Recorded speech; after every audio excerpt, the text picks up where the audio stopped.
இந்நாள் வரை என்னை காத்த அன்பின் தெய்வமே, உன் உயிரான துணையை வியந்து பாடுவேன்.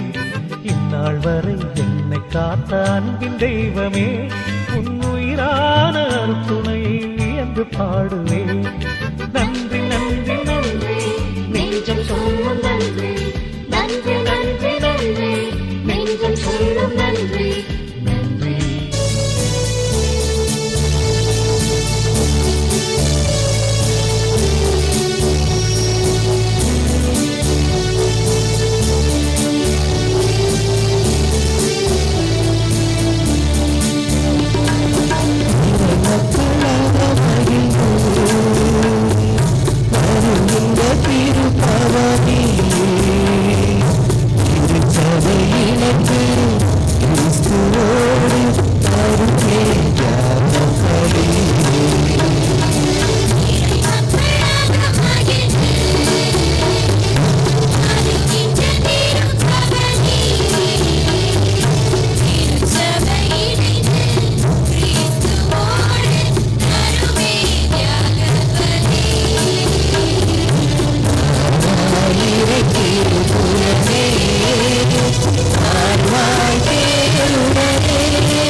சோர்வை நீக்குமே.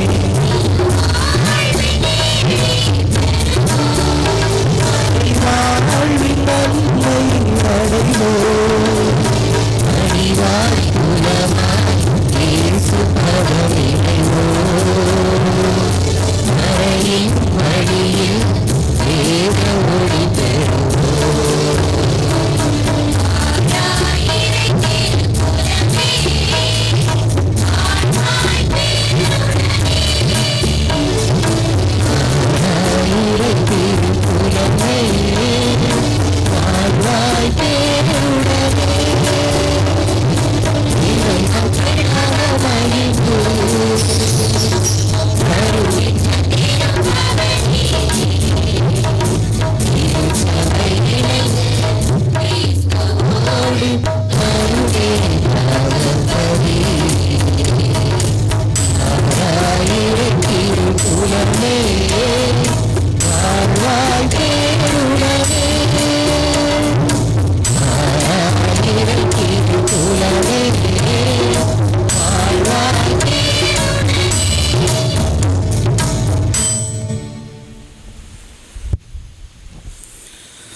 தந்தை மகன் தூயாவியாரின் பெயராலே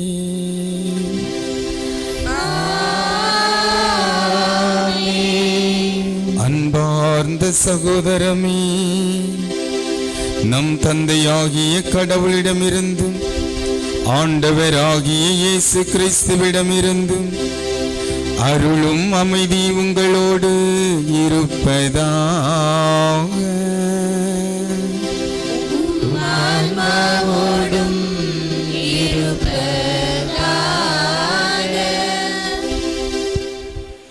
கிறிஸ்துவில் அன்பானவர்களே, இன்றைய 2ஆம் நாள் திருப்பலியை நிறைவேற்றவிருக்கும் குருக்கள், திருப்பலியில் இறையாசீர் வேண்டி இணைந்து வந்திருக்கும் பங்கு இறை மக்கள் யாவரையும் அன்புடன் வரவேற்றுக் கொள்வது அனைத்து இயக்கங்கள் மற்றும் பக்த சபைகள். இன்றைய நாளில் நாம் சிந்திப்பதற்கு கொடுக்கப்பட்ட தலைப்பு மனிதத்தில் புனிதம், புனிதத்தில் மனிதம் என்பதாகும். புனிதம் என்பது இறைவனின் கைகளில் சிறியோராகவும் தாழ்ச்சியுள்ளோராகவும் இருக்கிறோம் என்பதை உணர்வதாகும் என்று கூறியிருக்கிறார் சிறுமலர் என்ற புனித தெரேசம்மாள்.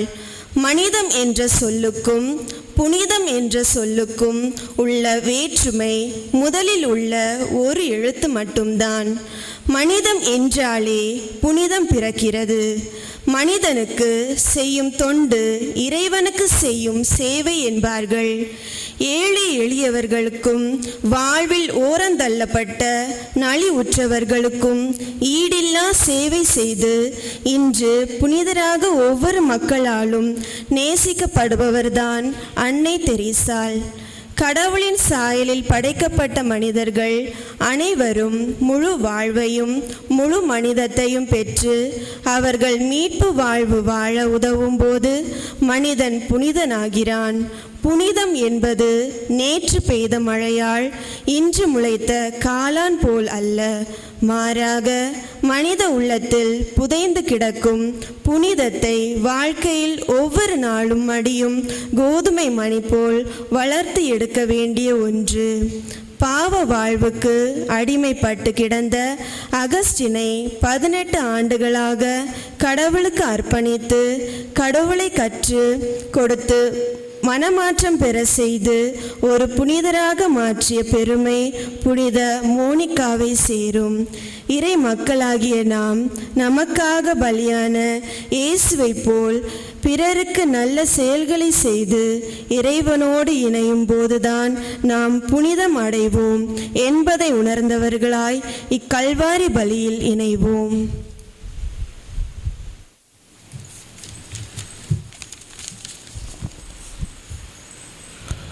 இயேசுவில் அன்புமிக்க சகோதர சகோதரிகளே, நமது பாகோடு பங்கின் பாதுகாவலராம் இயேசுவின் திருவிருதைய ஆண்டவருக்கு விழா எடுத்து கொண்டாடி மகிழ்கின்ற இந்த 2வது நாளிலே அவரது இதயத்திலிருந்து வழிந்தோடக்கூடிய அன்பையும் அருளையும் நமது குடும்பங்களும் நாமும் நமது உற்றார் உறவினர்கள் பெற்றுக்கொள்ள இறையாசி வேண்ட அனைவரும் இணைந்து ஜெபிப்போம். இந்த கல்வாரி பலியிலே அனைவரும் பக்தியோடு பங்கெடுத்து ஒவ்வொருவருடைய தனிப்பட்ட கருத்துக்களுக்காகவும் ஜெபிப்போம்.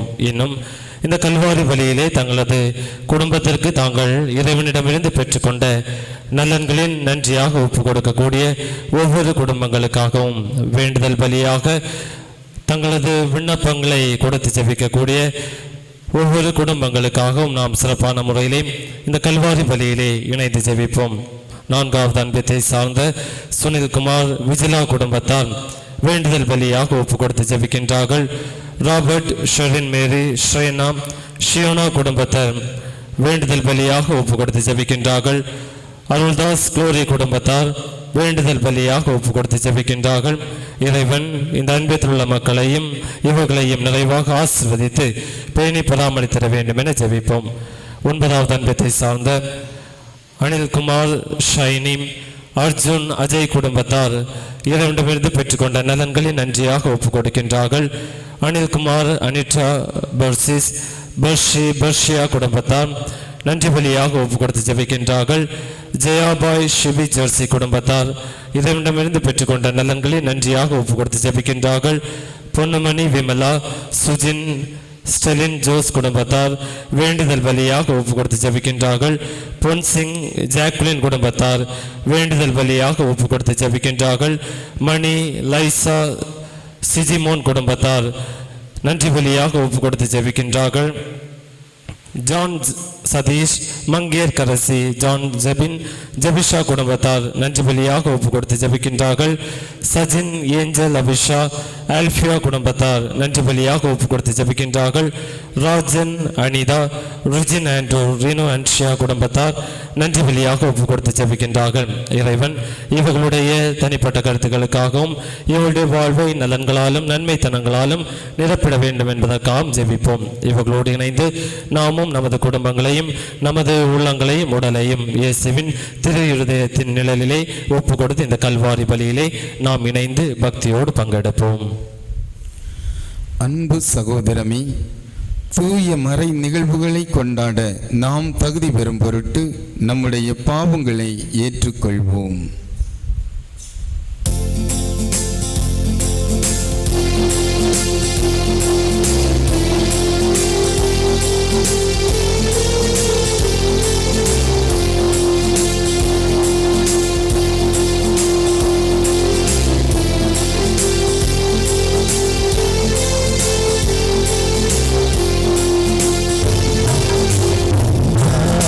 இறைவா, பாவம் செய்தே அன்பாய் மன்னித்தீரே.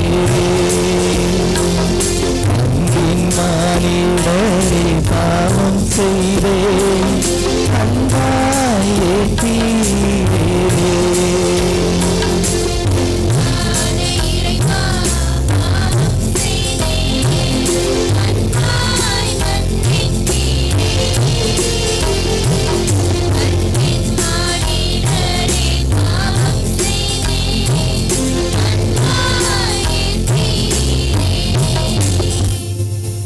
என்றும் வாழும் அன்பு இறைவா, உமது திருமகனையே மனித உருவில் அனுப்பி உமது உடனிருப்பை எப்போதும் எங்களுக்கு உணர்த்தியும் உம்மில் நம்பிக்கை கொள்ளாமல் பாவ வாழ்விலே வாழ்ந்ததற்காக மனம் வருந்துகிறோம். எங்களை மன்னித்தருள்வாய் இறைவா.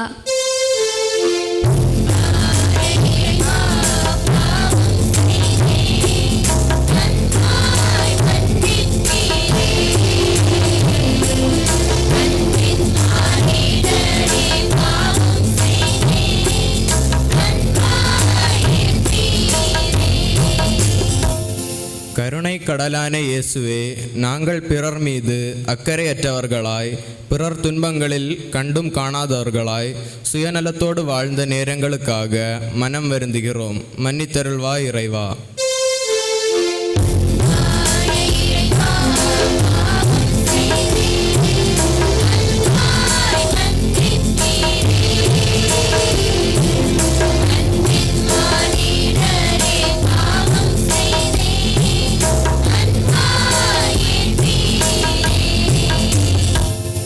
பரிவும் இரக்கமும் உள்ள நல்ல ஆண்டவரே, சிறுவயதில் இருந்தே எங்களை நல்ல முறையில் வளர்த்து எங்கள் தேவைகளை எல்லாம் நிறைவேற்றி நல்ல வாழ்வு தந்த எங்கள் பெற்றோரை அவர்கள் முதுமையில் அவர்களுக்கு செய்ய வேண்டிய பணிவிடைகளை செய்யாமல் அவர்களை மனநோக செய்த நேரங்களை நினைத்து மனம் வருந்துகிறோம். மன்னித்தல்வா இறைவா. இறைவா, பாவம் செய்தேனே, அன்பாய் மன்னித்தீரே. அன்பின் மானிடரே, பாவம் செய்தேனே, அன்பாய் ஏற்றீரே.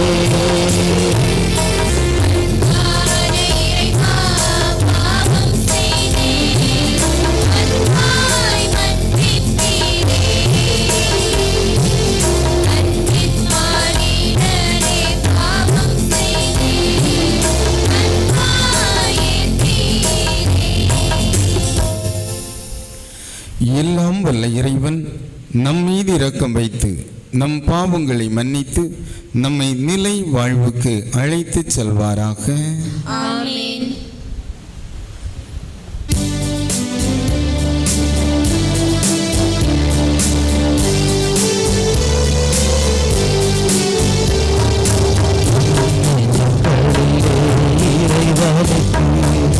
மாட்சிமை உண்டாகுக, உலகினிலே நல்மனத்தவர்க்கு அமைதியும் உண்டாகுக.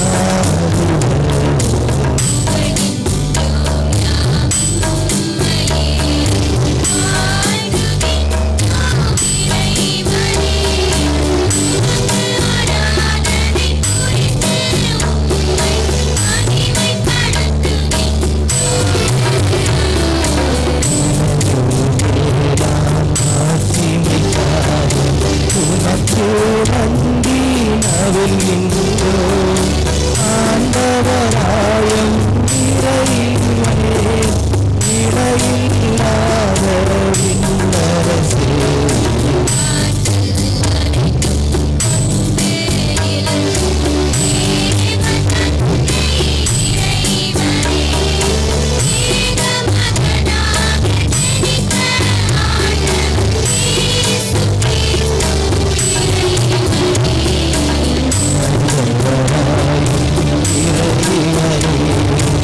இறைவனின் திருச்செம்மறியே, தந்தையிலிருந்து நித்தியமாக ஜெனித்த இறைவன் மகனே.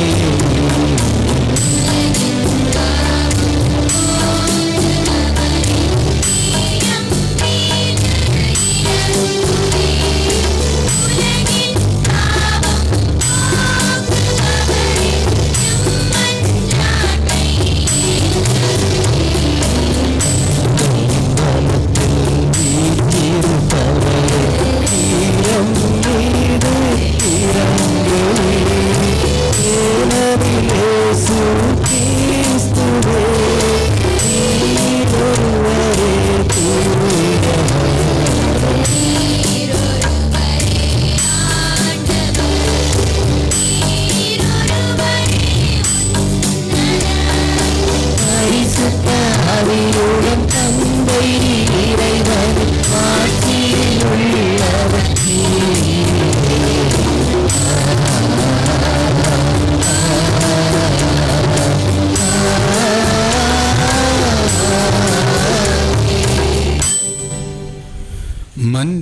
மன்றாடுவோமாக.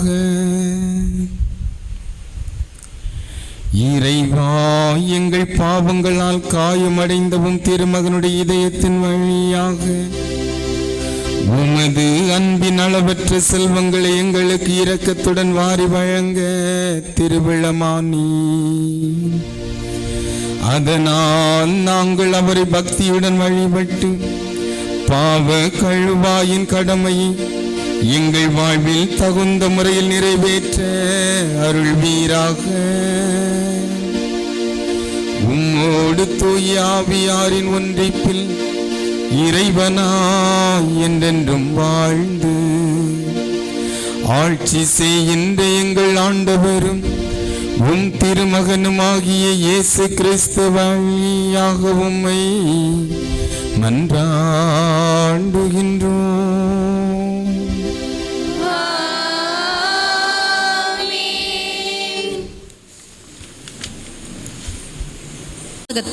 ஆண்டவரின் பேரிரக்கம் பற்றி எடுத்து கூறப்படுகிறது. ஆண்டவர் நமது அருகில் இருக்கும் போதே அவரை தேட அழைப்பு விடுக்கிறார். இறைவாக்குனர் ஏசாயா, நாம் நமது தீய செயல்களால் கடவுளை கண்டு கொள்ளாமல் வெகு தொலைவில் செல்கிறோம். நமது தீய எண்ணங்களை விட்டு பணிவுடன் கடவுள் முன் திரும்பி வருவோம் என்ற நல்ல மனநிலையோடு இறைவாக்குனர் ஏசாயா 55ஆம் அதிகாரம் 6 முதல் 9 வரை உள்ள இறை வார்த்தைகளை கேட்டு நமது வாழ்வாக்குவோம்.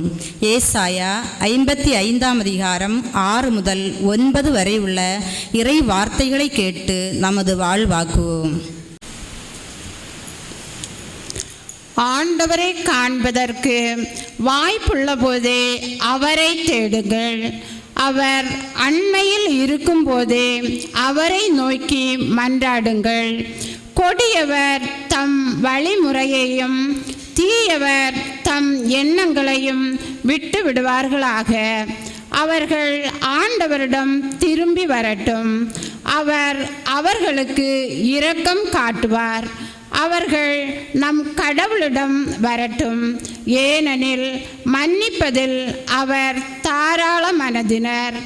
என் எண்ணங்கள் உங்கள் எண்ணங்கள் அல்ல, உங்கள் வழிமுறைகள் என் வழிமுறைகள் அல்ல என்கிறார் ஆண்டவர். மண்ணுலகத்திலிருந்து விண்ணுலகம் மிக உயர்ந்து இருப்பது போல உங்கள் வழிமுறைகளை விட என் வழிமுறைகளும் உங்கள் எண்ணங்களை விட என் எண்ணங்களும் மிக உயர்ந்திருக்கின்றன.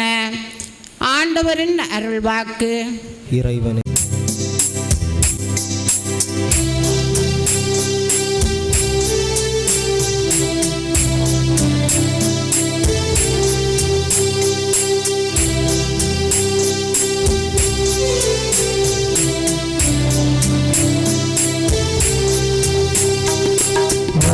படைகளின் தேவனுமக்கு நன்றி கூறிடுவே.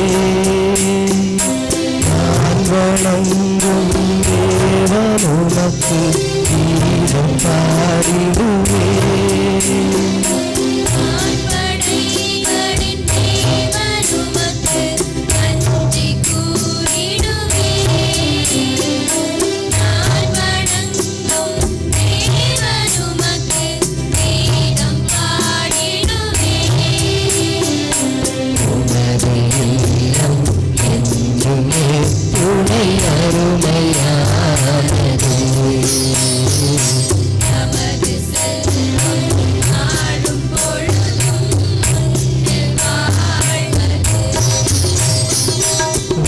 படைகளின் தேவனுமக்கு நன்றி கூறிடுவே. நான் வணங்கும் தேவனுமக்கு கீதம் பாடிடுவே.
உமக்கு நன்றி கூறிடுவே.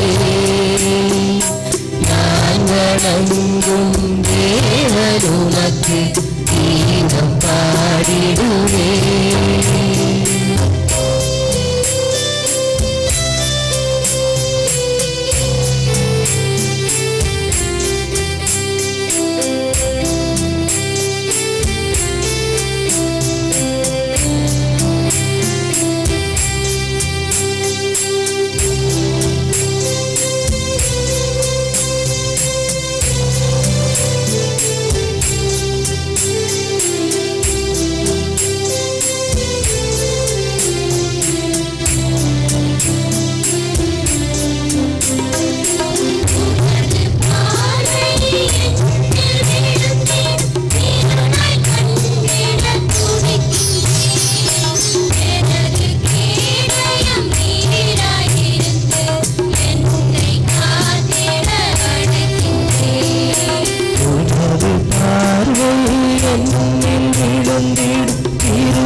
நாம் கடவுளின் பிள்ளைகள் என அழைக்கும் அளவுக்கு கடவுள் நம்மிடம் அன்பு வைத்துள்ளார். நாம் அவரது அன்பை புறக்கணித்து பாவ வாழ்வு வாழ்ந்து கொண்டிருக்கிறோம். நமது பாவ வாழ்வை விட்டு கடவுளின் பிள்ளைகளாக தூய வாழ்வு வாழ்வோம் என்ற சிறந்த மனநிலையுடன் 1 யோவான் 3ஆம் அதிகாரம் 1 முதல் 3 வரை உள்ள இறை வார்த்தைகளை கேட்டு நமது வாழ்வாக்குவோம். 1 யோவான் 3ஆம் அதிகாரம் 1 முதல் 3 வரை உள்ள இறை வார்த்தைகள்.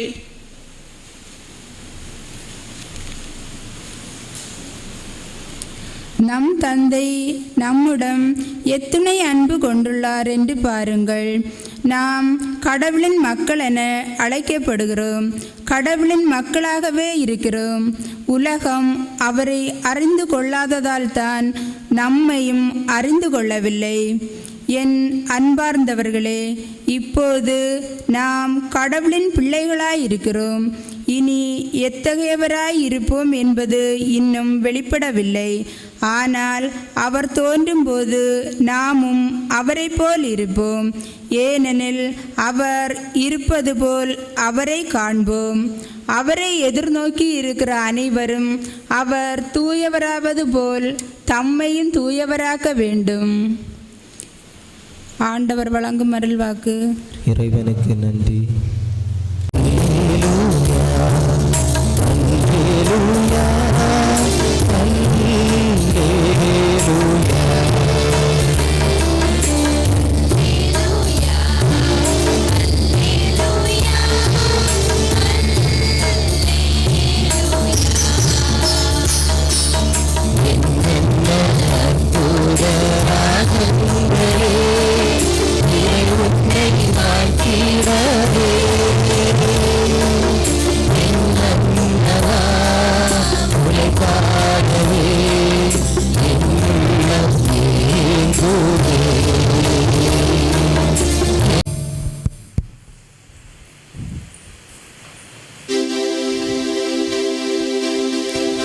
ஆண்டவர் உங்களோடு இருப்பாராக.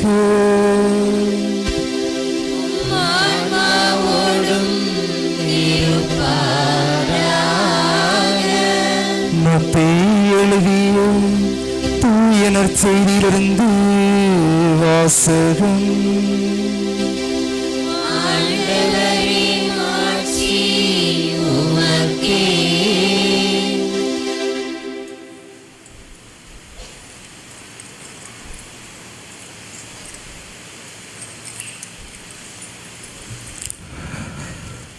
மத்தேயு நற்செய்தி அதிகாரம் 5 இறை வசனங்கள் 1 முதல் 12 முடிய. இயேசு மக்கள் கூட்டத்தை கண்டு மலை மீது ஏறி அமர அவருடைய சீடர் அவர் அருகே வந்தனர். அவர் திருவாய் மலர்ந்து கற்பித்தவை. ஏழையரின் உள்ளத்தோர் பேறு பெற்றோர், ஏனெனில் விண்ணரசு அவர்களுக்குரியது. துயருவோர் பேறு பெற்றோர், ஏனெனில் அவர்கள் ஆறுதல் பெறுவர். கனிவுடையோர் பேறு பெற்றோர், ஏனெனில் அவர்கள் நாட்டை உரிமை சொத்தாக்கி கொள்வர். நீதி நிலைநாட்டும் வேட்கை கொண்டோர் பேறு பெற்றோர், ஏனெனில் அவர்கள் நிறைவு பெறுவர். இரக்கமுடையோர் பேறு பெற்றோர், ஏனெனில் அவர்கள் இரக்கம் பெறுவர்.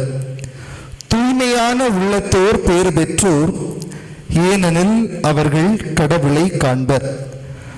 அமைதி ஏற்படுத்துவோர் பேறு பெற்றோர், ஏனெனில் அவர்கள் கடவுளின் மக்கள் என அழைக்கப்படுவர். நீதியின் பொருட்டு துன்புறுத்தப்படுவோர் பேறு பெற்றோர், ஏனெனில் விண்ணரசு அவர்களுக்குரியது. என் பொருட்டு மக்கள் உங்களை இகழ்ந்து துன்புறுத்தி உங்களை பற்றி இல்லாதவை பொல்லாதவை எல்லாம் சொல்லும்போது நீங்கள் பேறு பெற்றவர்களே. மகிழ்ந்து பேர் வகை கொள்ளுங்கள், ஏனெனில் விண்ணுலகில் உங்களுக்கு கிடைக்கும் கைமாறு மிகுதியாகும். இவ்வாறு உங்களுக்கு முன்னிருந்த இறைவாக்கினர்களையும் அவர்கள் துன்புறுத்தினார்கள். ஆண்டவரின் அருள்வாக்கு. கிறிஸ்துவே உமக்கு புகழ். மனிதம் மலர்ந்திட வேண்டும், மனித மாண்புகள் உயர்ந்திட வேண்டும். மனிதம் மலர்ந்திட வேண்டும், மனித மாண்புகள் உயர்ந்திட வேண்டும். இயேசுவில் அன்பிற்கினிய சகோதர சகோதரிகளே, உங்கள் அனைவருக்கும் திருவிழா நல்வாழ்த்துக்களை மகிழ்ச்சியோடு தெரிவித்துக் கொள்கின்றேன். இன்றைய நாள் மிகவும் மகிழ்ச்சியாக இருக்கின்றது. இன்றைய நாளினுடைய வழிபாடானது துவங்கிய அந்த தருணத்திலிருந்து தற்பொழுது வரை அனைத்துமே மிகவும் சிறப்பாக நடைபெற்றுக் கொண்டிருக்கின்றன. இன்றைய வழிபாட்டினை சிறப்பிப்பவர்கள் தகுந்த முறையிலே திட்டம் தீட்டி நேர்த்தியாக இந்த வழிபாடினை சிறப்பித்துக் கொண்டிருக்கின்றார்கள். பாடகர் குழுவினர் மிகவும் சிறப்பாக பாடல்களை பாடிக்கொண்டிருக்கின்றார்கள். பீடசிறார்கள் பீடத்திலே மிகவும் துடிப்போடு பணியாற்றி கொண்டிருக்கின்றார்கள். இறை மக்களாகிய நீங்கள் அனைவரும் உங்களுடைய இதயத்தில் உள்ள மன்றாட்டுக்களையும் வேண்டுதல்களையும் இறைவன் பாதத்திலே அமைதியோடு சமர்ப்பித்துக் கொண்டிருக்கின்றீர்கள். இவைகள் அனைத்தையும் பார்க்கின்ற பொழுது மிகவும் மகிழ்ச்சியாக இருக்கின்றது. ஏனெனில் நீங்கள் உங்களுடைய பங்கு தந்தையோடு இணைந்து செயல்பட்டு கொண்டிருக்கின்றீர்கள் என்பது மிகவும் தெள்ளத் தெளிவாக தெரிகின்றது. எனவே உங்கள் அனைவருக்கும் வாழ்த்துக்களை கூறிக்கொள்கின்றேன். இன்று மனிதத்தில் புனிதம், புனிதத்தில் மனிதம் என்கின்ற சிந்தனையிலேயே இன்றைய வழிபாட்டிலே நாம் சிந்தித்துக் கொண்டிருக்கின்றோம். மதுரை பேருந்து நிலையத்தில் ஒரு முதியவர் பேருந்திற்காக காத்து கொண்டிருக்கின்றார். பேருந்து வந்தவுடனேயே அவர் அந்த பேருந்திற்குள் இடம் பிடிப்பதற்காக ஓடி ஏறுகின்றார். நிலை தடுமாறி அந்த இடத்திலேயே அவர் விழுந்து விடுகின்றார். அவருடைய உடலிலெல்லாம் காயங்கள் ஏற்பட்டு இரத்தம் சிந்தி அந்த பேருந்து நிலையத்திற்குள்ளே அவர் கிடக்கின்றார். அந்த பேருந்து நிலையத்திற்குள் ஏராளமான மனிதர்கள் காணப்பட்டார்கள். யாருமே அந்த முதியவரை கண்டுகொள்ளவில்லை. அந்த பேருந்திற்குள்ளும் மனிதர்கள் இருந்தார்கள், அவர்களும் கண்டுகொள்ளவில்லை. பேருந்தானது புறப்பட்டு சென்றது. சில நேரங்கள் கழித்து அங்கு பேருந்திற்காக காத்து கொண்டிருந்த இன்னொரு மனிதர் ஓடோடி வந்து இந்த முதியவரை தன்னுடைய கரங்களிலே ஏந்தி ஒரு ஆட்டோவினை பிடித்து ஒரு மருத்துவமனைக்கு அழைத்து செல்கின்றார். மருத்துவமனையிலே கேட்கின்றார்கள், இவர் யார், இவருடைய பெயர் என்ன, இவரை பற்றிய தரவுகள் உங்களுக்கு தெரியுமா என்று கேட்கின்ற நேரத்தில் இவரை காப்பாற்றிய அந்த மனிதர், இவர் யார் என்றே எனக்கு தெரியாது, ஆனால் பேருந்து நிலையத்திலே உயிருக்காக போராடி கொண்டிருந்தார், நான் தான் இவரை சுமந்து கொண்டு வந்தேன்.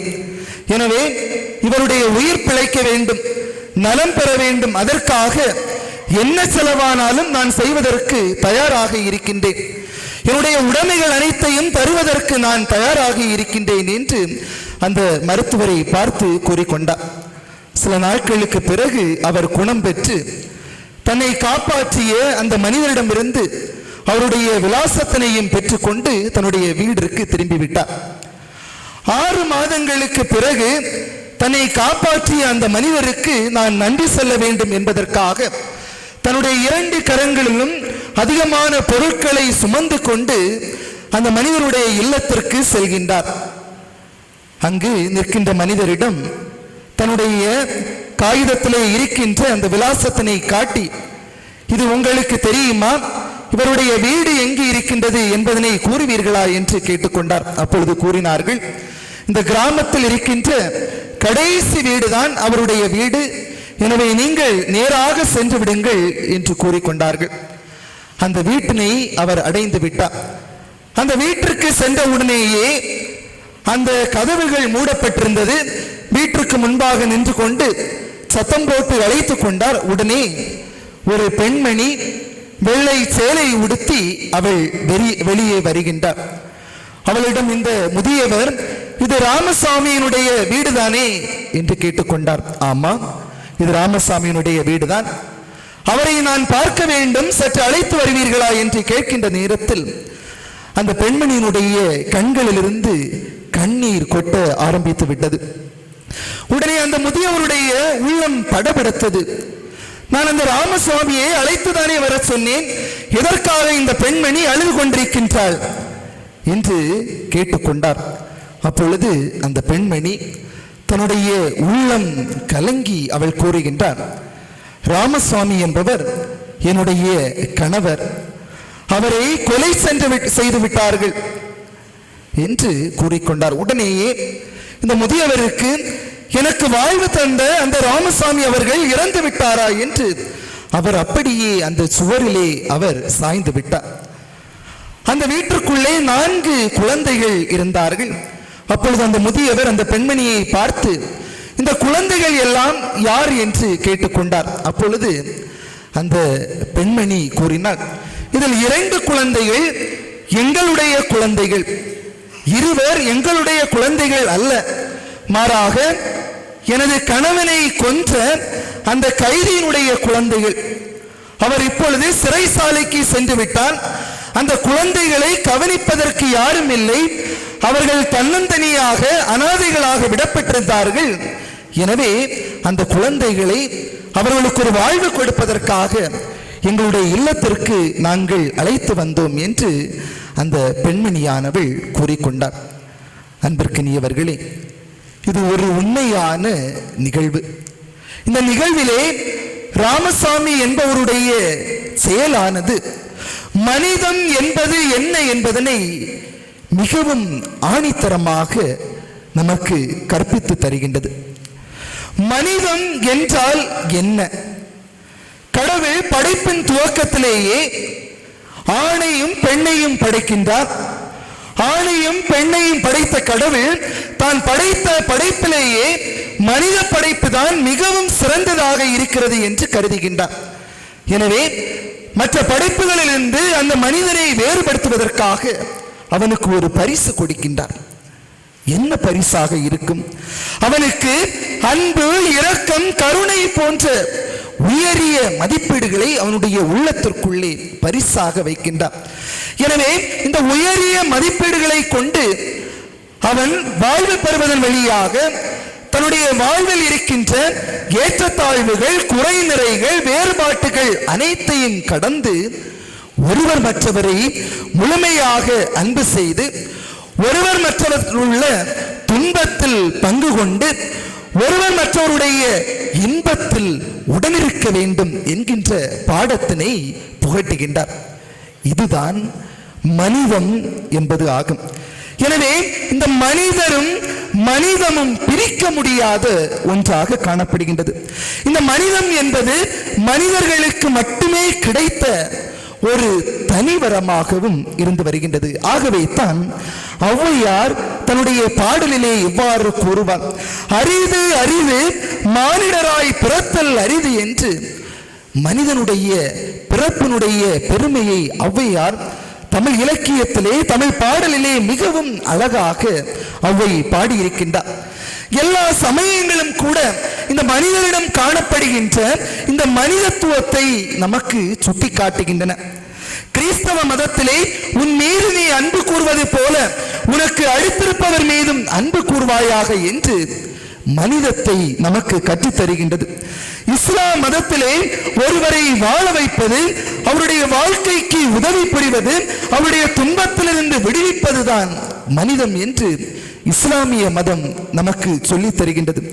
இந்து மதத்திலே மனிதன் என்பது கடவுள் நிலையை அடைகின்ற வழி என்று இந்து மதமானது மனிதத்தை நமக்கு நினைவுபடுத்துகின்றது. வெறும் மதங்கள் மட்டுமல்ல, மாறாக தமிழ் இலக்கியங்களும் பெரிய பெரிய ஆசிரியர்களும் உயர்ந்த மனிதர்களும் மனிதம் என்பது என்ன என்பதனை நமக்கு அழகாக கற்றுத்தந்திருக்கின்றார்கள். ஒரு இலக்கியத்திலே இவ்வாறு ஒரு கதை வரும். காட்டிலே திடீரென்று மழையானது பெய்தது. அப்பொழுது குளிர் அதிகம் ஆரம்பித்து விட்டது. அந்த காற்றுக்குள்ளே ஒரு மயிலானது அந்த குளிரை தாங்க முடியாமல் அங்கு தன்னுடைய வாழ்விற்காக அது போராடி கொண்டிருந்தது. அந்த நேரத்திலே பேகன் என்பவர் இந்த மயில் சிரமப்படுவதை பார்த்த உடனேயே தன்னிடம் இருந்த விலை உயர்ந்த போர்வையை எடுத்து அந்த மயிலின் மீது போர்த்தி அந்த மயிலுக்கு வாழ்வு கொடுத்தார் என்று இலக்கியத்திலே இவ்வாறு ஒரு கதையானது காணப்படுகின்றது. வள்ளலார் கூட வாடிய பயிரை கண்டபோதெல்லாம் நானும் வாடினேன் என்று மனிதம் என்பது என்ன, மனிதம் எப்படி இருக்க வேண்டும் என்பதனை நமக்கு கூறுகின்றார். இவ்வாறாக தமிழ் இலக்கியங்களும் அனைத்து சமயங்களுமே மனிதத்தை பற்றி நமக்கு சொல்லித் தருகின்றன. எனவே இந்த மனிதம் என்பது உயர்ந்த ஒன்றாக, அனைத்து மதங்களையும் கடந்த ஒன்றாக, உலகம் உயிர் வாழ வேண்டும் என்றால், இந்த உலகம் இயங்க வேண்டும் என்றால் மனிதம் என்கின்ற ஒன்று இருக்க வேண்டும் என்பதனையும் நமக்கு சொல்லித் தருகின்றது. இந்த மனிதத்திலிருந்துதான் மானிட உரிமைகள் பிறப்பிடிக்கின்றன. மனிதனுடைய உரிமைகள் என்பது என்ன? உணவு, அவனுக்கு தேவையான உடை, அவனுக்கு தேவையான உறைவிடம்தான் மனிதனுடைய உரிமைகளாக இருக்கின்றது. எனவே இந்த உரிமைகளும் இந்த மனிதத்திலிருந்துதான் பிறப்பிடிக்கின்றன என்று கூறப்படுகின்றது. எனவே ஒட்டுமொத்தத்திலே நாம் பார்த்தோமே ஆனால் மனிதம் என்பது வாழ்வை கொடுக்கின்ற, ஒரு மறுபிறப்பை கொடுக்கின்ற ஒரு உயர்ந்த ஒரு மதிப்பீடாக மனிதம் இயங்கி வருகின்றது. இந்த மனிதம் புனிதமாக பார்க்கப்படுகின்றது. எப்படி இந்த மனிதம் புனிதமாக பார்க்கப்படுகிறது என்றால் அதனை இன்றைய வாசகங்கள் நமக்கு தெளிவுபடுத்துகின்றன. இன்று நாம் வாசிக்க கேட்ட முதல் வாசகத்திலே என்னுடைய எண்ணங்கள் உங்கள் எண்ணங்கள் அல்ல, உங்கள் வழிமுறைகள் என் வழிமுறைகள் அல்ல என்று எசாயா புத்தகத்திலே ஆண்டவருடைய வாக்கானது காணப்படுகின்றது. எண்ணம் என்பது என்ன? ஒரு மனிதனுடைய உள்ளத்திலிருந்து புறப்படுப்பவை தான் எண்ணமாக இருக்கின்றது. பிலிப்பியர் 4ஆம் அதிகாரம் 8ஆம் வசனத்திலே உண்மையானவை, கண்ணியமானவை, நேர்மையானவை, தூய்மையானவை, பாராட்டுதற்குரியவை, நற்பண்புடையவை அனைத்தையுமே உங்களுடைய உள்ளத்திலே நிறுத்தி வையுங்கள். இவைகள்தான் உயர்ந்த மதிப்பீடுகளாக காணப்படுகின்றது. இவைகள்தான் நம்முடைய எண்ணங்களிலிருந்து புறப்படுகின்ற ஒன்றாக இருக்கின்றது. ஆண்டவருடைய எண்ணம் இப்படிப்பட்ட இந்த பிலிப்பியர் கூறுகின்ற இந்த உயர்ந்த எண்ணங்களாக இருந்திருக்கின்றது. எனவே தான் இஸ்ராயேல் மக்களுடைய வாழ்க்கையை நாம் பார்த்தோமே ஆனால் அவர்கள் வேற்று தெய்வ வழிபாடை செய்து வந்தார்கள், தீய செயல்பாடுகளை செய்து வந்தார்கள், தீய எண்ணம் கொண்டவராக, தீய இச்சைகளுக்கு உட்பட்டவராக இருந்தார்கள். ஆண்டவருடைய ஊழியர்களுக்கு அவர்கள் செவி கொடுக்காமல் இருந்தார்கள். அதிகமான பாவங்கள் புரிந்தவர்களாகவும் காணப்பட்டார்கள். ஆனால் ஆண்டவர் இயேசு தன்னுடைய மனிதத்தை அவர்கள் மத்தியிலே வெளிப்படுத்துகின்றார். அவர்கள் செய்த அனைத்து பாவங்களையும் மன்னித்து ஏற்றுக்கொள்கின்றார். அவர்களின் மீது இரக்கம் கொள்கின்றார். அவர்களுக்கு ஒரு புதிய வாழ்வை கொடுக்கின்றார். ஆக ஆண்டவருடைய எண்ணம் சாதாரண மனிதருடைய எண்ணம் போன்றது அல்ல, ஒரு உயர்ந்த ஒரு எண்ணமாக காணப்பட்டது. அதுதான் ஆண்டவருடைய மனிதமாக இருந்தது என்று இன்றைய முதல் வாசகம் நமக்கு நினைவுபடுத்துகின்றது. இன்று நாம் வாசிக்க கேட்ட நற்செய்தி வாசகத்திலே இப்படிப்பட்ட மனிதம் என்கின்ற இந்த உயரிய பண்புகளை கொண்டவரை ஆண்டவர் இயேசு பேர் பெற்றவராக, உயர்ந்தவர்களாக அவர் பெருமைப்படுத்துவதை தான் நாம் வாசிக்க கேட்டோம். ஆண்டவர் இயேசு வாழ்ந்த சமூகம் ஒரு சாதாரண சமூகம் அல்ல. இயேசு வாழ்ந்த சமூகம் என்பது ஏழைகளை ஒதுக்கி வைத்த ஒரு சமூகம், நோயாளிகளை கண்டுகொள்ளாத ஒரு சமூகம், பெண்களை மதிக்காத ஒரு சமூகம், அனைத்து மனிதர்களையும் ஒதுக்கி வைத்த, ஓரம் கட்டப்பட்ட அப்படிப்பட்ட ஒரு சமூகமாக ஆண்டவர் இயேசு வாழ்ந்த ஒரு சமூகம் காணப்பட்டது. அப்படிப்பட்ட சமூகத்திலே ஆண்டவர் இயேசு கூறுகின்றார், ஏழையரின் உள்ளம் கொண்டவர் பேறு பெற்றோர், துயருவோர் பேறு பெற்றோர், கனிவுடையோர் பேறு பெற்றோர், நீதிக்காக குரல் கொடுப்பவர்கள், அமைதியை ஏற்படுத்துவர்கள், இரக்கமுடையவர்கள் அனைவருமே பேறு பெற்றவர்கள் என்று ஆண்டவர் இயேசு உரக்க கூறுவதை நாம் கேட்டோம். எனவே ஆண்டவர் இயேசு கூறிய அனைத்தையும் பார்த்தோமே ஆனால் இவைகள் அனைத்தையுமே வாழ்வை சம்பந்தப்படுத்துகின்ற ஒன்றாக காணப்பட்டது. ஆண்டவர் இயேசு இந்த மனிதத்தை தன்னுடைய வாழ்விலே அவர் வாழ்ந்து காட்டியிருக்கின்றார். சக்கேயுவை பார்த்து அவர் ஒரு பாவி, இன்று உன் வீட்டிற்கு மீட்பு உண்டாயிற்று என்று கூறி மனிதத்தை அங்கு நிலைநாட்டுகின்றார். விபச்சாரத்தில் பிடிபட்ட பெண்ணை அழைத்து, இனிமேல் பாவம் செய்யாதே, உங்களில் பாவம் செய்யாதவன் இவளின் மேல் கல்லை எறியுங்கள் என்று அங்கு மனிதத்தை அவர் நாட்டுகின்றார். இரத்தப்போக்கினால் அவதியுற்ற பெண்ணை கண்டு, மகளே உனது நம்பிக்கை உன்னை குணமாக்கிற்று என்று அங்கு மனிதத்தை அவர் சுட்டிக்காட்டுகின்றார். சிலுவையிலே தொங்கிக் கொண்டிருந்த நேரத்திலும், தந்தையே இவர்கள் செய்தது என்னவென்று இவர்களுக்கு தெரியாது, எனவே இவர்களை மன்னித்து விடும் என்று அங்கும் மனிதத்தை நிலைநாட்டுகின்றார். தன்னுடைய தாயானவள் தன்னிச்சையாக விடப்பட்டிருந்த அந்த தன்னிடத்திலும், இதோ உன் தாய் என்று கூறி அங்கும் மனிதத்தை நிலைநாட்டுகின்ற ஆண்டவராக நம்முடைய ஆண்டவர் இயேசு கிறிஸ்து விளங்கி இருக்கின்றார் என்பதனை நற்செய்தி நமக்கு மிகவும் தெளிவாக கூறுகின்றது.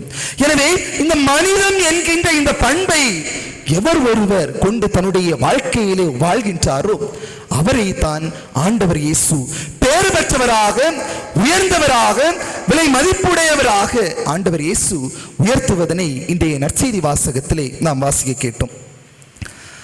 ஜம்மு காஷ்மீரில் 15 பேர் கொண்ட இராணுவ வீரர்கள் பணியாற்றுவதற்காக செல்கின்றார்கள்.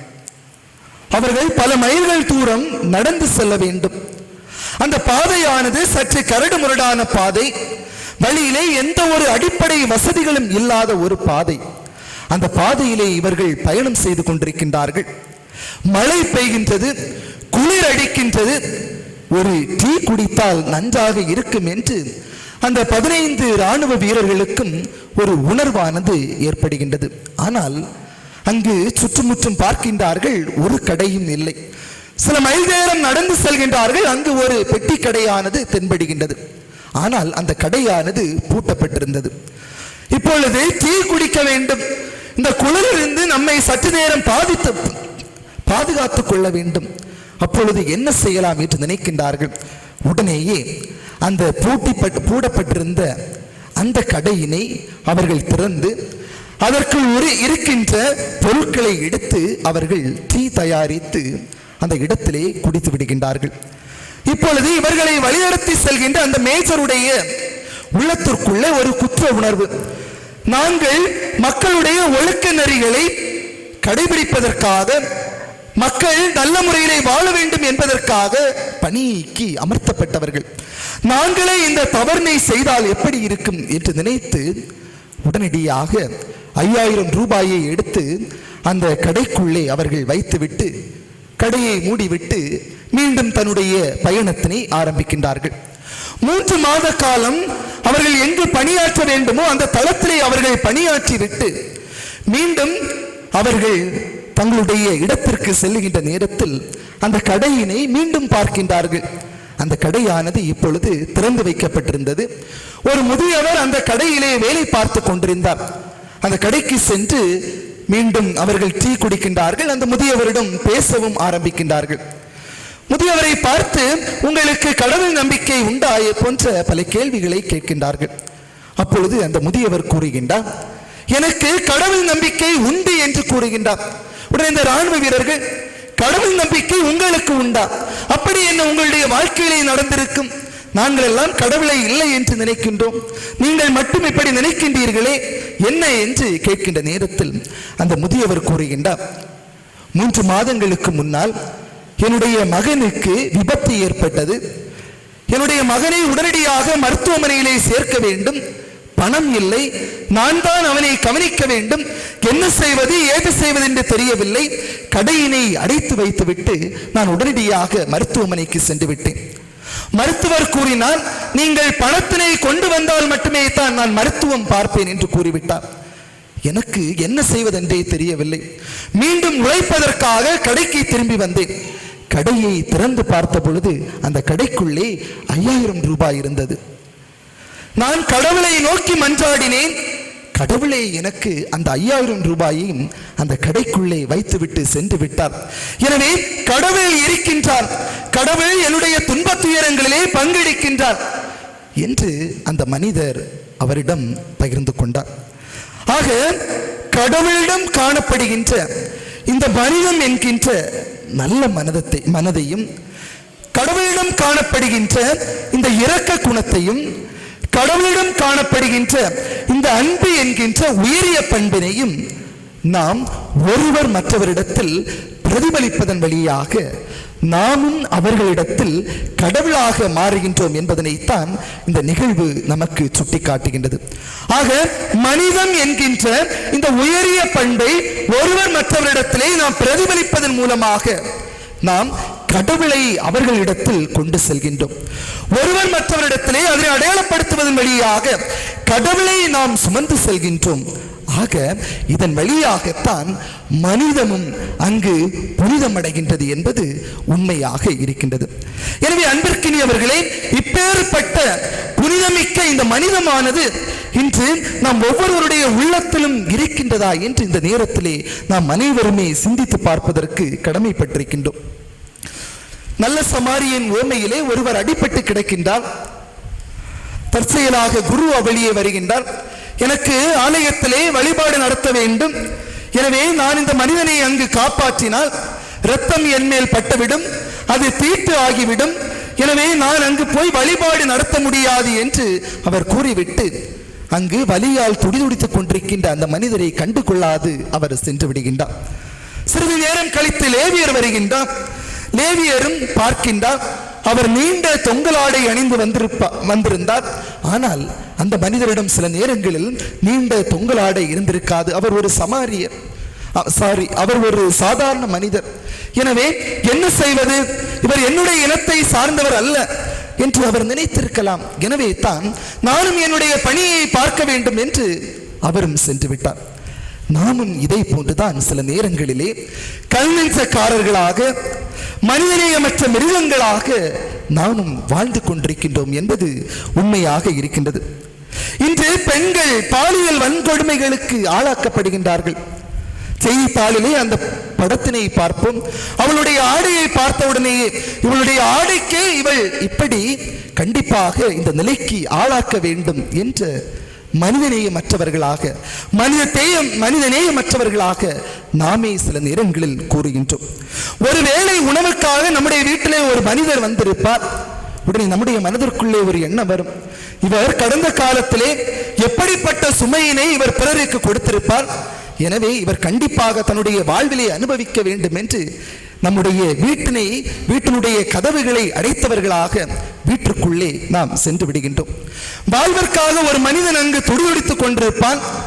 உயிருக்காக ஒரு மனிதன் அங்கு போராடி கொண்டிருப்பான். அந்த நேரத்திலே நம்முடைய பெரிய செல்போனை எடுத்துக்கொண்டு வந்து நம்முடைய முகத்தை எப்படியெல்லாம் நாம் கோட்டி வைக்க வேண்டுமோ அப்படியெல்லாம் நின்று நாம் செல்ஃபி எடுத்து அதனை இணையதளத்திலே பதிவு செய்கின்ற கல்நெஞ்சக்கார மனிதர்களாகத்தான் நாம் இன்று மனிதம் அற்ற மனிதர்களாகத்தான் வாழ்ந்து கொண்டிருக்கின்றோம் என்பது உண்மையாக இருக்கின்றது.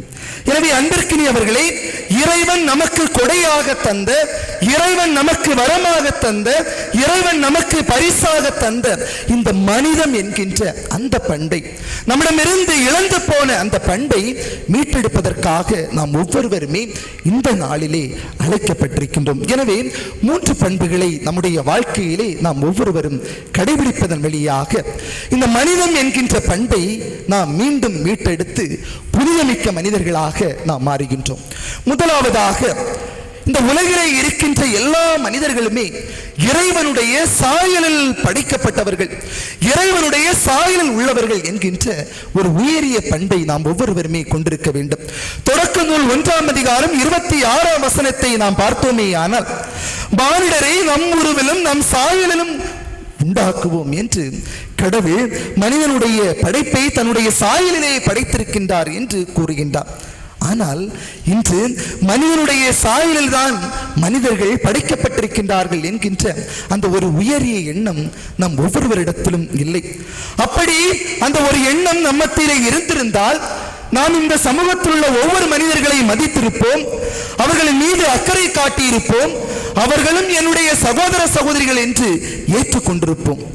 ஆனால் இந்த சமூகத்தில் உள்ள ஒவ்வொருவரும் ஏழைகளாக இருக்கின்றார்களே, நோயாளிகளாக இருக்கின்றார்களே, பாவிகளாக இருக்கின்றார்களே, படிக்காதவர்களாக இருக்கின்றார்களே, எனவே இவர்கள் இறைவனின் சாயலில் படைக்கப்பட்டவர்கள் அன்று என்று நினைத்து நாமும் மனிதர்களை விட்டு ஓடி ஒழிகின்றோம். எனவே இதனை மறந்துவிட்டு இந்த உலகிலே இருக்கின்ற எல்லா மனிதர்களுமே இறைவனின் சாயலில் படைக்கப்பட்டவர்கள் என்கின்ற உயரிய பண்பை நாம் ஒவ்வொருவரும் நம்முடைய வாழ்க்கையிலே கடைபிடிக்க வேண்டும். இரண்டாவதாக, அனைத்து வேறுபாடுகளையும் கடந்து நாம் அன்பு செய்ய வேண்டும். இன்று இவன் என்னுடைய கட்சியை சார்ந்தவன், இவன் என்னுடைய இனத்தை சார்ந்தவன், இவன் என்னுடைய ஜாதியை சார்ந்தவன், இவன் என்னுடைய குடும்பத்தை சார்ந்தவன், எனவே இவருடைய குடும்பத்திலே அல்லது இந்த குறிப்பிட்ட குழுக்களுக்குள்ளே ஏதாவது தீங்குகளோ துன்பங்களோ வந்தால்தான் நாம் அங்கு மனிதத்தை கொண்டு செல்கின்ற மனிதர்களாக இருக்கின்றோம். வேறு யாரோ ஒரு மனிதன் வாழ்விற்காக துடிதுடித்துக் கொண்டிருக்கின்றார், யாரோ ஒரு மனிதன் உதவிக்காக அவர் அலைகழிக்கப்பட்டுக் கொண்டிருக்கின்றார், அவரை கண்டுகொள்ளாத மனிதர்களாகத்தான் நாம் இருந்து கொண்டிருக்கின்றோம். எனவே கலாத்தியர் 3ஆம் அதிகாரம் 28ஆம் வசனம் கூறுகிறது, யூதர் என்றோ கிரேக்கர் என்றோ அடிமைகள் என்றோ உரிமை குடிமக்கள் என்றோ ஆண் என்றோ பெண் என்றோ வேறுபாடு இல்லை, கிறிஸ்து இயேசுவோடு இணைந்துள்ள யாவரும் ஒன்றாயிருக்கிறீர்கள் என்று பவுலடியார் கூறுகின்றார். எனவே நாம் அனைவருமே கிறிஸ்து இயேசுவோடு இணைந்து ஒன்றாக இருக்கின்றோம். எனவே நம்மிடம் காணப்படுகின்ற அனைத்து வேறுபாடுகளையும் கடைந்து மனிதனை அன்பு செய்கின்ற நேரத்தில் தான் மனிதத்தை இந்த உலகிற்கு நாம் கொண்டு செல்ல முடியும். மூன்றாவதாக, முதல் முக்கியத்துவம் எதற்கு கொடுக்க வேண்டும் என்று தெரிந்திருக்க வேண்டும். இன்று அந்த நல்ல சமாரியன் ஓமையிலே பார்த்தோம். அந்த குருவுக்கும் லேவிக்கும் எதற்கு முதல் முக்கியத்துவம் கொடுக்க வேண்டும் என்று அவர்களுக்கு தெரியவில்லை. எனவே நாமும் நினைக்கின்றோம் நம்முடைய கடமைகளை நிறைவேற்றுவதுதான் வாழ்வு, நம்முடைய ஆடம்பர வாழ்வை நாம் கொண்டிருப்பதுதான் வாழ்வு, இல்லது ஆலயத்திலே எப்பொழுதுமே ஜபித்துக் கொண்டிருப்பது, ஆலயத்தில் உள்ள அனைத்து வழிபாடு கொண்டாட்டங்களிலும் இணைந்திருப்பது, இதுதான் வாழ்வு என்று நாம் நினைத்துக் கொண்டிருக்கின்றோம். ஆனால் அது அல்ல. மாறாக ஒரு மனிதன் இன்னொரு மனிதன் பால் மனிதத்தை வெளிப்படுத்துவதுதான் நம்முடைய முதல் கடமையாக இருக்க வேண்டும். ஒரு மனிதன் இன்னொரு மனிதன் பால் அன்பை கொண்டிருப்பதுதான் நம்முடைய வாழ்க்கையின் முதல் கடமையாக இருக்க வேண்டும். ஒரு மனிதன் இன்னொரு மனிதனின் பால் இரக்கத்தையும் தியாகத்தையும் கொண்டிருப்பதுதான் நமது முதல் பண்பாக இருக்க வேண்டும். ஆக அன்பிற்கினியவர்களே, நாம் ஒவ்வொருவரும் நம்முடைய வாழ்வை சற்று சீர்தூக்கி பார்ப்போம். இறைவன் நமக்கு அன்பளிப்பாக அழகான ஒரு கொடையை தந்திருக்கின்றார், மனிதம் என்கின்ற கொடை. இந்த மனிதம் என்கின்ற இந்த கொடையை தன்னுடைய வாழ்க்கையிலே கடைபிடித்து வாழ்ந்த பல மனிதர்கள் இன்று புனிதர்களாக வாழ்ந்து கொண்டிருக்கின்றார்கள். அவர்கள் நமக்கு கற்றுத்தருகின்ற ஒவ்வொன்றும் நாமும் புனிதராக மாற வேண்டும் என்பதற்காக நமக்கு பாடத்தை புகட்டி கொண்டிருக்கின்றார்கள். ஆனால் இவர்கள் அனைத்தையும் கேட்காதவாறு நாம் இன்று வாழ்ந்து கொண்டிருக்கின்றோம். எனவே இறைவன் தருகின்ற இந்த மனிதன் என்கின்ற இந்த பண்பினை நம்முடைய இதயத்திலே ஆழமாக பதித்து வைத்து நாமும் புனிதர்களாக மாறுவோம், புனிதமிக்க மனிதர்களாக மாறுவோம். அதற்கு இறைவன் வரம் தர இந்த திருப்பலியிலே நாம் அனைவரும் தொடர்ந்து ஜெபிப்போம்.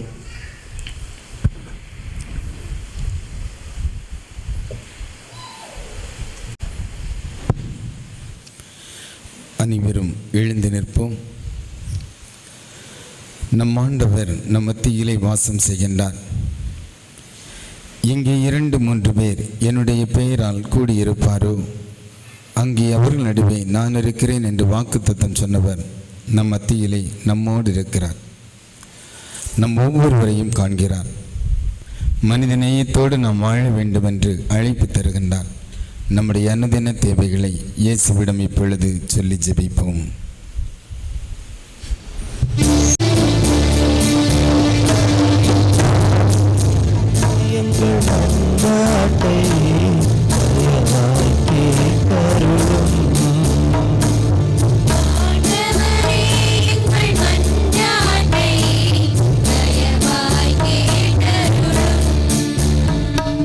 கருணை நிறைவா, மக்களை நிலைவாழ்வை நோக்கி வழி நடத்த உம்மால் தேர்ந்து கொள்ளப்பட்ட திருத்தந்தை, ஆயர்கள், குருக்கள், கன்னியர்கள், துறவற நிலையில் உள்ளவர்களை உமது ஆவியால் நிரப்பும்.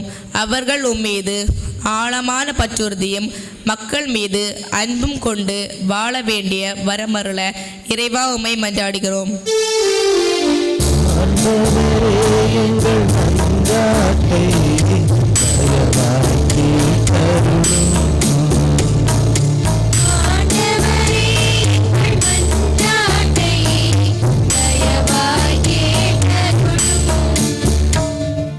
இரக்கத்தின் நிறைவா, எங்கள் நாட்டை ஆட்சி செய்வோரும் தலைமை பொறுப்புகளில் இருக்கும் அனைவரும் நீதியோடும் நேர்மையோடும் ஆட்சி செலுத்தவும் நலிவுற்ற மக்கள் மீது அதிக கவனம் செலுத்தி அவர்களின் வளர்ச்சிக்காகவும் உழைக்க வேண்டிய வரமருள வேண்டும் என்று இறைவா உம்மை மன்றாடுகிறோம்.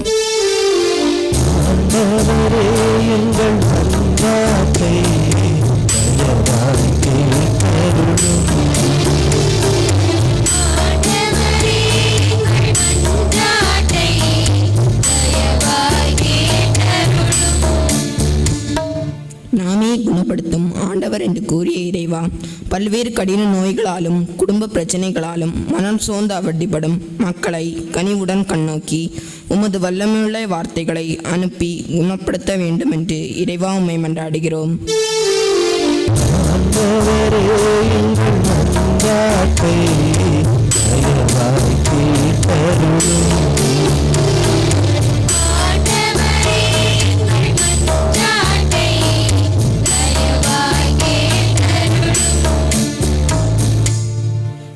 பெற்றோருக்கு கீழ்ப்படிந்து வாழ்ந்த இயேசுவே, எங்கள் குடும்பங்களில் பிள்ளைகள் இறை நம்பிக்கையிலும் கீழ்ப்படிதலும் ஒழுக்கமும் உடையவர்களாக வளர பெற்றோர் முன்மாதிரிகளாக இருந்து செயல்பட வேண்டிய வரமருள இறைவா உம்மை மன்றாடுகின்றோம்.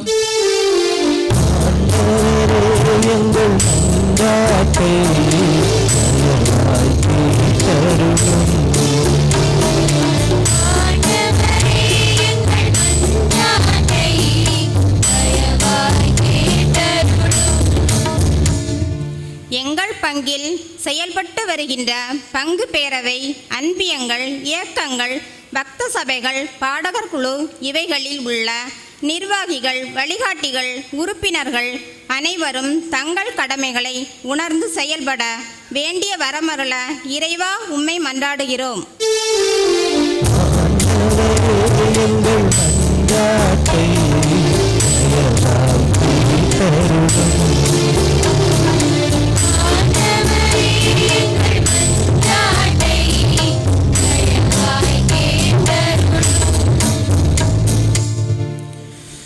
ஜெபிப்பமாக. அரணும் கோட்டைமானவரே இயேசுவே, உம்மை வாழ்த்துகின்றோம், போற்றுகின்றோம். இறைவா, இத்திருப்பலிகளை பங்கேற்று கொண்டிருக்கின்ற ஒவ்வொருவரையும் நிறைவாக ஆசீர்வதிக்கும்படியாக விசுவாசத்தோடு ஜெபிக்கிறோம். கேளுங்கள் தரப்படும், தட்டுங்கள் திறக்கப்படும், தேடுங்கள் கண்டடைவீர்கள் என்று வாக்குத்தத்தம் சொன்னவரை, உங்களில் எந்த தகப்பனாவது பிள்ளை மீனை கேட்டால் பாம்பை கொடுப்பாரா? பிள்ளை அப்பம் கேட்டால் கல்லை கொடுப்பாரா? தீயோராகி நீங்களே உங்கள் பிள்ளைகளுக்கு நற்கொடைகள் அளிக்க அறிந்திருக்கின்ற பொழுது உங்கள் வானக தந்தை அவரை நோக்கி மன்றாடுகின்றவர்களுக்கு இன்னும் மிகுதியாக கைமாறு செய்ய மாட்டாரா என்று வாக்குத்தத்தம் சொன்னவரே, விசுவாசத்தோடு கேட்கிறோம். எங்கள் ஒவ்வொருவரையும் ஆசீர்வதியும். இதோ இந்த திருப்பலி வேளையிலே நாங்கள் வாசித்து கேட்ட விண்ணப்பங்களுக்கு செவி சாய்க்கும்படியாக மன்றாடுகின்றோம். எங்கள் ஒவ்வொருவரையும் உமது திரு பாதத்திலே ஒப்புக் கொடுக்கிறோம். இயேசுவே, மனம் இறங்கும், ஆசீர்வதியும்.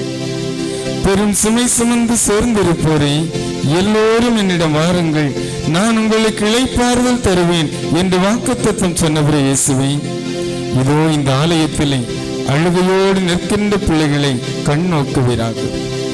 மனதில் பாரத்தோடு சமாதானத்திற்காக இறை வேண்டுதல் செய்கின்ற குடும்பங்களை கண்ணோக்கும்படியாக மன்றாடுகிறோம். ஆண்டவரே, என்னுடைய வாழ்க்கையிலே தொடர் நெருக்கடிகள், என்னுடைய வாழ்க்கையிலே தொடர் தோல்விகள், வீட்டிற்குள் சமாதானம் இல்லை, வீட்டிற்குள் நிம்மதி இல்லை, அன்னைதின வாழ்க்கையிலே கவலைகளை மட்டுமே அனுபவித்துக் கொண்டிருக்கிறேன் என்று கலங்கி ஜபிக்கின்ற பிள்ளைகளுக்கு இன்று விடுதலையை வாக்களிப்பீராக. சக்கேவை பார்த்து இன்று இந்த வீட்டிற்கு மீட்பு உண்டாயிற்று என்று சொன்னவரே, ஆண்டவரே, எங்களை பார்த்து கலக்கத்தோடு உம்மை நாடி வந்திருக்கிற இத்திருப்பலியிலே பங்கேற்று ஜபிக்கிற எங்களை பார்த்து இன்று இந்த வீட்டிற்கு மீட்பு உண்டாயிற்று, இன்று நான் உங்களை ஆசீர்வதிக்கிறேன், உங்களுடைய கவலைகள், துன்பங்கள், நோய்கள் அனைத்திலும் இருந்து இன்று விடுதலை தருகிறேன் என்று சொல்லி ஆண்டவரே வாக்களிக்கும்படியாக, எங்களை தேற்றும்படியாக, எங்களை ஆற்றும்படியாக விசுவாசத்தோடு ஜபிக்கிறோம். கடன் சுமைகள், பாரங்கள், பொருளாதார சுமைகள் இவற்றினால் அலக்கழிக்கப்படுகின்ற குடும்பங்களுக்கு மனம் இறங்குவீராக. ஆண்டவரே, குறிப்பாக இந்த கொரோனா காலகட்டத்திலே பொருளாதார நெருக்கடிகளை சந்திக்காத வீடுகளே இல்லை என்ற நிலையிலே வாழ்ந்து கொண்டிருக்கிறோம். அந்த தினமும் உழைப்பதற்கான வாய்ப்பினை தாரும். கூலி தொழிலாளர்கள் ஒவ்வொருவரும் உமது திரு பாதத்திலே ஒப்புக் கொடுக்கிறோம். ஒவ்வொரு நாளும் வீடுகளிலிருந்து வேலைக்காக புறப்பட்டு செல்லுகின்ற அத்தனை நபரையும் ஆசீர்வதிப்பீராக. கூலி தொழிலாளர்களுக்கு மன்னம் இறங்குவீராக.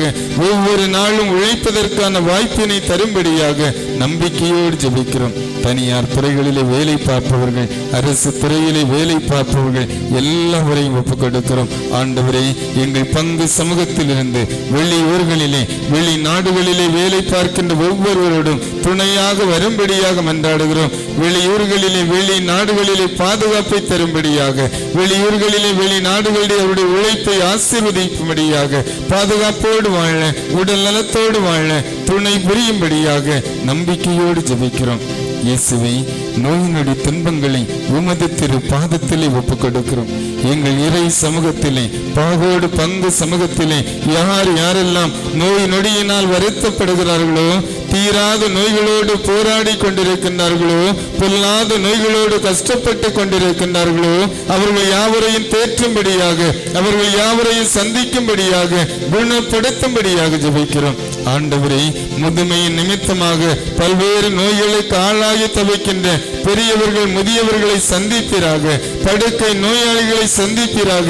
இயேசுவே, நான் இந்த நோயினால் பாதிக்கப்பட்டிருக்கிறேன். அன்பு இயேசுவே, என்னுடைய குடும்ப உறுப்பினர் இவர் இந்த நோயினால் பாதிக்கப்பட்டிருக்கிறார், விடுதலை தாரும், எங்களை தொடும், ஆசீர்வதியும் என்று சொல்லி விசுவாசத்தோடு கேட்கின்ற பிள்ளைகளுக்கு மன்னம் இறங்குவீராக. முடக்கு வாதமுற்றவனை நோக்கி, எழுந்து உன்னுடைய படுக்கையை தூக்கி கொண்டு போ என்று சொல்லி குணப்படுத்தி இயேசு ரட்சகரே, நூற்றுவர் தலைவனை பார்த்து, நீ நம்பியபடியே, நீ விசுவசித்தபடியே உன்னுடைய ஊழியன் நலமடைவான் என்று சொன்னவரே, எங்களை பார்த்து நீரே சரணாகதி, மருத்துவருக்கெல்லாம் மருத்துவரான ஆண்டவர் நீரே என்று விசுவாசத்தோடு ஜெபிக்கிற இந்த திரு கூட்டத்திற்கு மன்னம் இறங்குவீராக.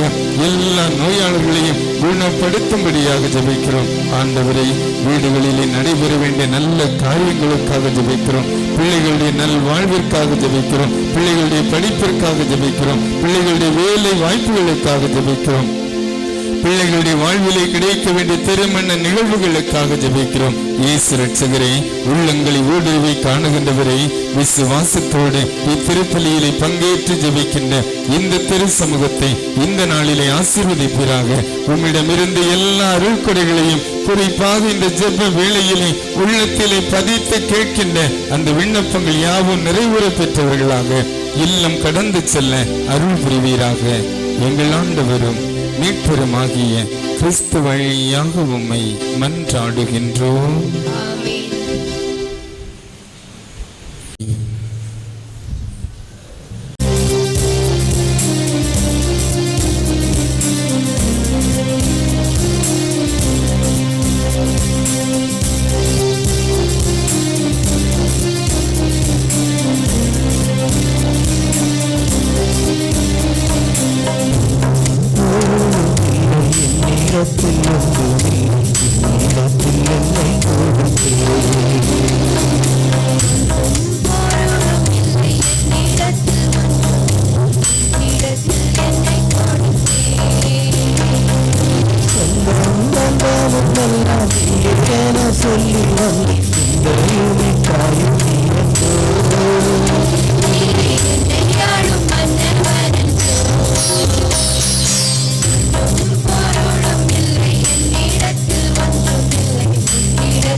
அன்பு சகோதரமே, நாம் இணைந்து ஒப்புக்கொடுக்கும் இத்திருப்பலி எல்லாம் வல்ல தந்தையாகிய இறைவனுக்கு ஏற்றதாகும்படி ஜெபியுங்கள். ஆண்டவர் தமது பெயரின் புகழ்ச்சிக்காகவும் மாட்சிக்காகவும் நமது நன்மைக்காகவும் புனித திரு அவை அனைத்து நலனுக்காகவும் உமது கையிலிருந்து இப்பலியை ஏற்றுக்கொள்வாராக. ஆண்டவரே, அன்பார்ந்தவும் திருமகனுடைய இதயத்தின் சொல்லக்கரிய அன்பை கண்ணோக்கி அருளும். அதனால் நாங்கள் ஒப்புக் கொடுப்பது உமக்கு உகந்ததாகி எங்கள் பாவங்களுக்கு கழுவாயாக அமைய அருள் புரியும். என்றென்றும் வாழ்ந்து ஆட்சி செய்கின்றவரே, உம்மை மன்றாடுகின்றோம்.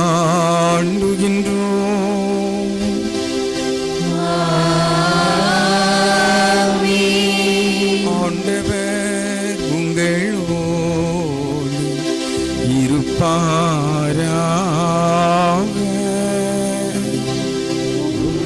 ஆன்மாவோடும் இருப்பாராக.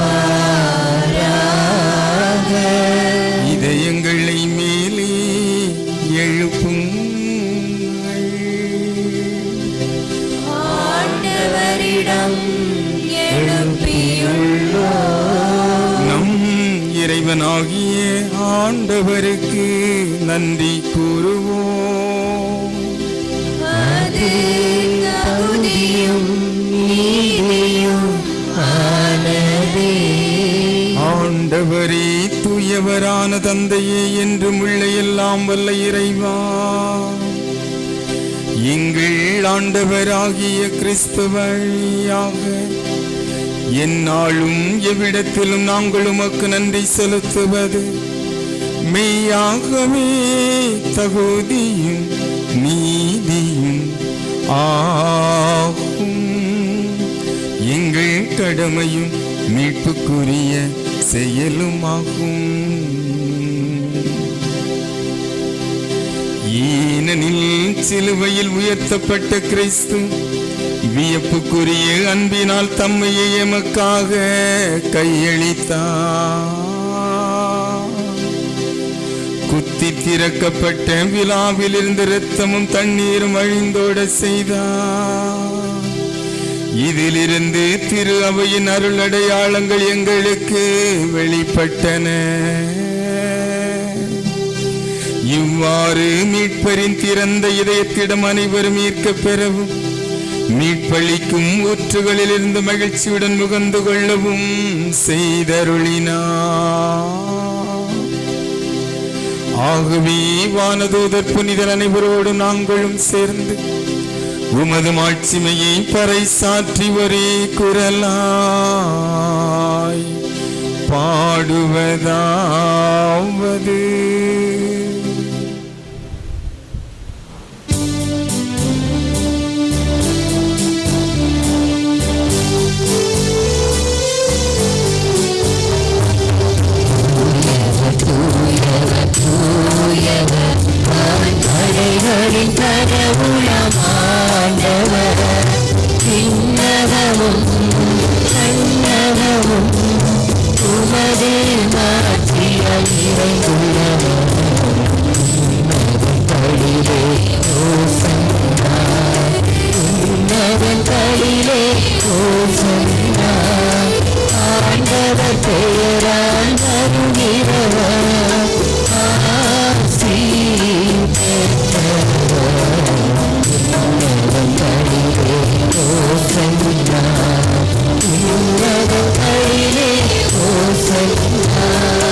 ஆண்டவரே, நீர் மெய்யாகவே தூயவர், தூய்மை அனைத்துக்கும் ஊற்று.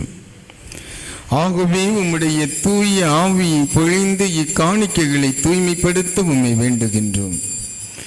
இவ்வாறு எங்கள் ஆண்டவர் இயேசு கிறிஸ்துவின் உடலும் இரத்தமுமாக எங்களுக்கு இவை மாறுவனவாக. அவர் பணித்தவாறே இத்தூய மறை நிகழ்வுகளை கொண்டாடுகின்றோம்.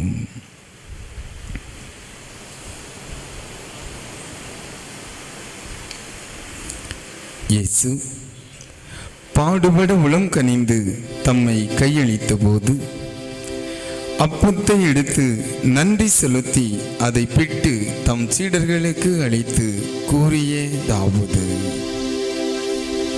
அனைவரும் இதிலிருந்து பெற்று உண்ணுங்கள், ஏனெனில் இது உங்களுக்காக கையளிக்கப்படும் என் உடல்.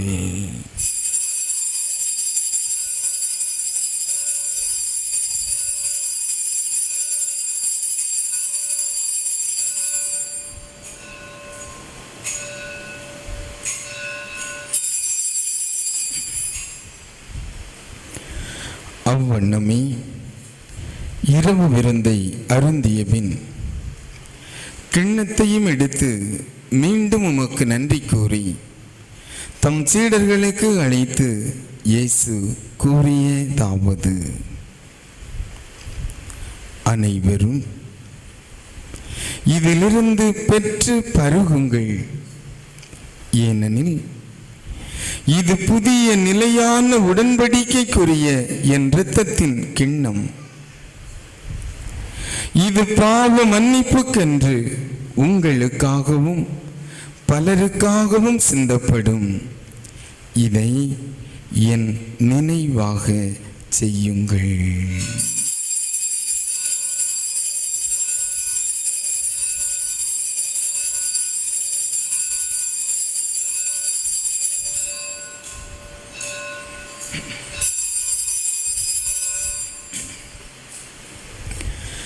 நம்பிக்கையின் மறைபொருள். ஆண்டவரே, நீர் வருமளவும் உமது இறப்பினை அறிக்கையிடுகின்றோம், உமது உயிர்ப்பினையும் எடுத்துரைக்கின்றோம். ஆகவே ஆண்டவரே, நாங்கள் கிறிஸ்துவின் இறப்பினையும் உயிர்ப்பினையும் நினைவு கூர்ந்து வாழ்வு தரும் அப்பத்தையும் மீட்பளிக்கும் கிண்ணத்தையும் உமக்கு ஒப்புக் கொடுக்கின்றோம். உம் திருமணின்று உமக்கு ஊழியம் புரிய தகுந்தவர்களென எங்களை ஏற்றுக்கொண்டீர். எனவே உமக்கு நன்றி செலுத்துகின்றோம். மேலும் கிறிஸ்துவின் உடலிலும் இரத்தத்திலும் பங்கு கொள்ளும் எங்களை தூய ஆவியார் ஒன்று சேர்க்க வேண்டுமென உம்மை தாழ்மையுடன் மன்றாடுகின்றோம். ஆண்டவரே, உலகெங்கும் பரவியிருக்கும் அது திரு அவையை நினைவு கூர்ந்தருளும். எங்கள் திருத்தந்தை பிரான்சிஸ், எங்கள் முன்னாள் ஆயர் ஜெரோம் தாஸ், எங்களது திருத்தூதரக நிர்வாகி பேராயர் அந்தோணி பாப்பு சுவாமி, எல்லா திருநிலையினர் ஆகிய அனைவரோடும் உமது திரு அவை அன்பில் நிறைவு பெற செய்தருளும். அன்பின் ஆண்டவரே, இன்றைய இரண்டாவது நாள் திருப்பலியை சிறப்பிக்கக்கூடிய பக்த சபை இயக்கங்கள் இவற்றை சார்ந்த ஒவ்வொரு உறுப்பினர்களையும் நிர்வாகிகளையும் நிறைவாக ஆசீர்வதித்தள்ளும். அன்பின் நிறைவா, இன்று இந்த கல்வாரி பலியை தங்களுடைய குடும்பத்தாருக்கு நீர் செய்த நலன்களின் நன்றியாகவும் வேண்டுதலாகவும் ஒப்புக் கொடுக்கக்கூடிய ஒவ்வொரு குடும்பங்களையும் நிறைவாக ஆசீர்வதித்தள்ளும். இன்றைய கல்வாரி பலி வழியாக தங்களுடைய வாழ்விற்காக ஜெபித்துக் கொண்டிருக்கக்கூடிய எமது பங்கு மக்கள் ஒவ்வொருவரையும் நீரே நிறைவாக ஆசீர்வதித்து உமது அருள் நலனில் என்றென்றும் வழி நடத்துவீராக. மேலும் உயிர்த்தெழும் எதிர்நோக்குடன் துயில் கொள்ளும் எங்கள் சகோதர சகோதரிகளையும் இறந்தோர் அனைவரையும் இரக்கத்துடன் நினைவு கூர்ந்து உமது திருமுக ஒளியினுள் ஏற்றருளும். எங்கள் அனைவர் மீதும் இரக்கமாயிரும்.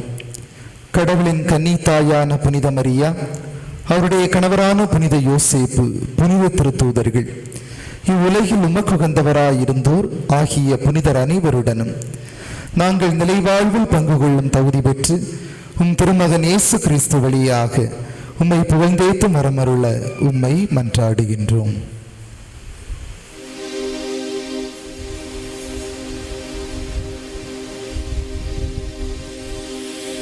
இவர் வழியாக இவரோடு இவர் எல்லாம் வல்ல இறைவனாகிய தந்தையே,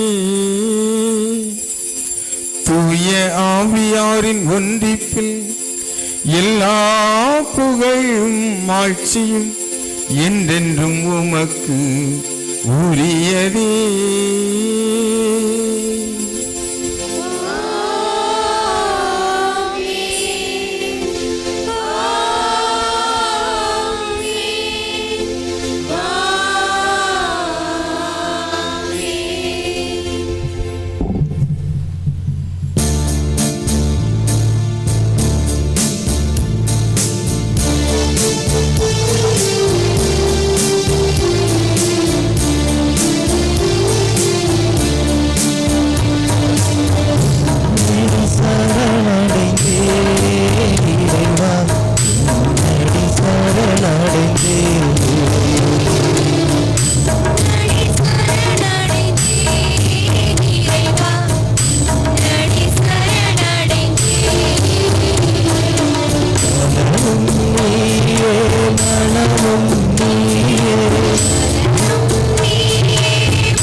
மீட்பரின் கட்டளையால் கற்பிக்கப்பட்டு இறைபடிப்பினையால் பயிற்சி பெற்ற நாம் துணிந்து பாடுவோம்.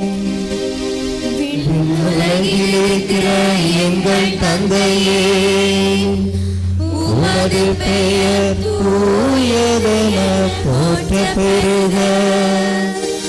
உமது ஆட்சி வருக.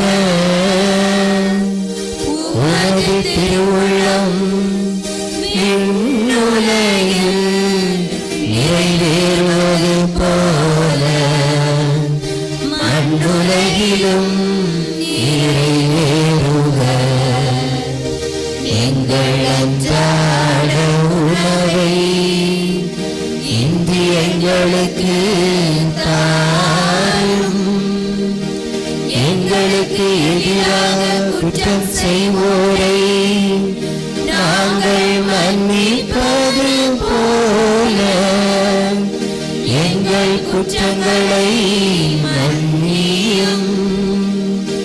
எங்களை சோதனைக்கு உட்படுத்தாதேயும், தீமையிலிருந்து எங்களை விடுவித்தருளும்.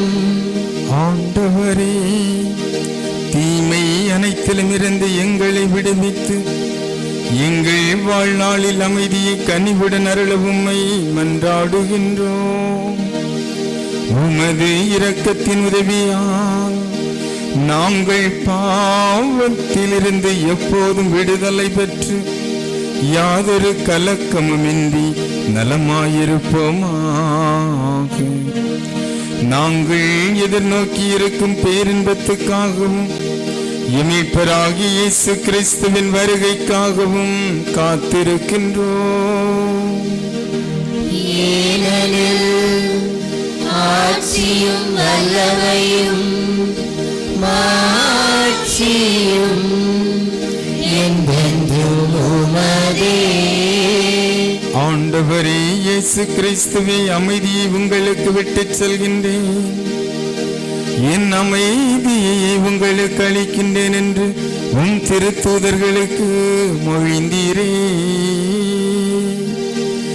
எங்கள் பாவங்களை பாராமலும் அது திரு அவையின் நம்பிக்கையை கண்ணோக்கி உமது திருவுளத்திற்கு ஏற்ப அதற்கு அமைதியும் ஒற்றுமையும் அளித்தருள்வீராக. என்றென்றும் வாழ்ந்து ஆட்சி செய்கின்றவர் நீரே.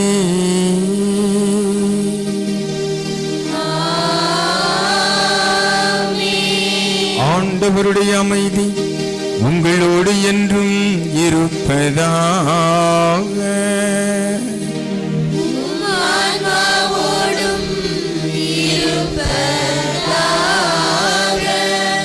மகிழ்ச்சியோடு மனிதநேயம் கொண்ட எண்ணத்தோடு வாழ வேண்டும் என்ற உணர்வோடு ஒருவரோடு அமைதியின் வாழ்த்துக்களை பகிர்ந்து கொள்வோம். அமைதியின் வாழ்த்துக்கள்.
வானி நின்று இறங்கி வந்த உயிருள்ள உணவு, இதை யாராவது உண்டால் அவர் என்றுமே வாழ்வார், அவர் என்றுமே வாழ்வார். ஆண்டவரே, நீர் இல்லத்தில் எழுந்தருள நானோ தகுதியில்லாதவளே, ஆனால் நீர் ஒரு வார்த்தை சொன்னார், என் ஆன்மா நலமடையும்.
ஆண்டவரே, எங்கள் நோய்கள், வறுமை, துன்பங்கள், இயலாமை, ஆதரவற்ற நிலை, முதுமை இவை அனைத்திலும் உமது உடனிருப்பை எங்களுக்கு துணையாக தந்து எங்களை வாழ வைப்பதற்காக உமக்கு நன்றி கூறுகின்றோம். நன்றி இறைவா, நன்றி.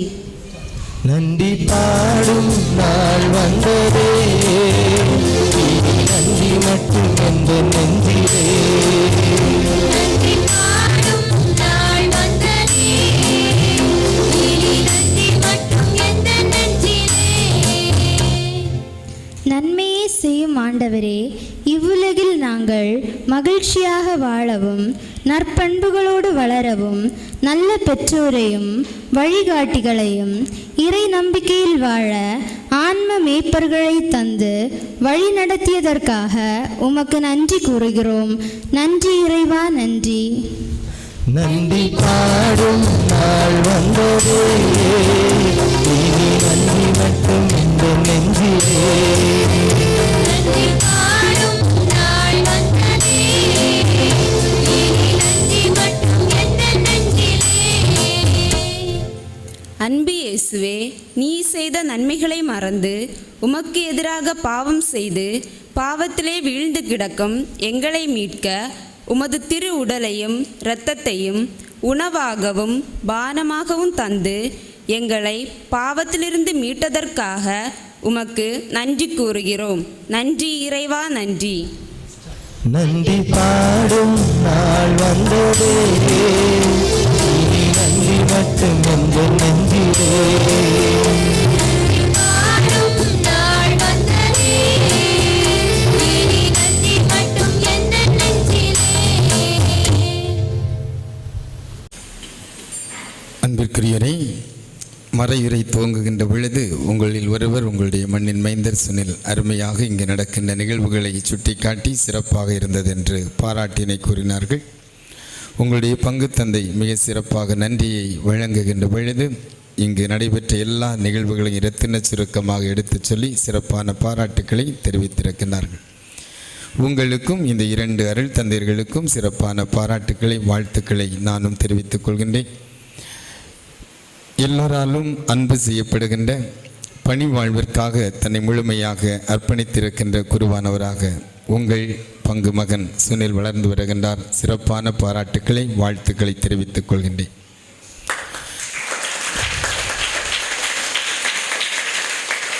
அதே போன்று உங்களுடைய பங்கு தந்தை அலோசியஸ், நானும் அவரும் ஒரே ஊரை சார்ந்தவர்கள். தாய் பங்கு கிளை பங்கு என்ற சிறிய வேறுபாடு உண்டே தவிர ஒரே ஆலயத்தை சார்ந்தவர்கள், பங்கு சமூகத்தை சார்ந்தவர்கள்.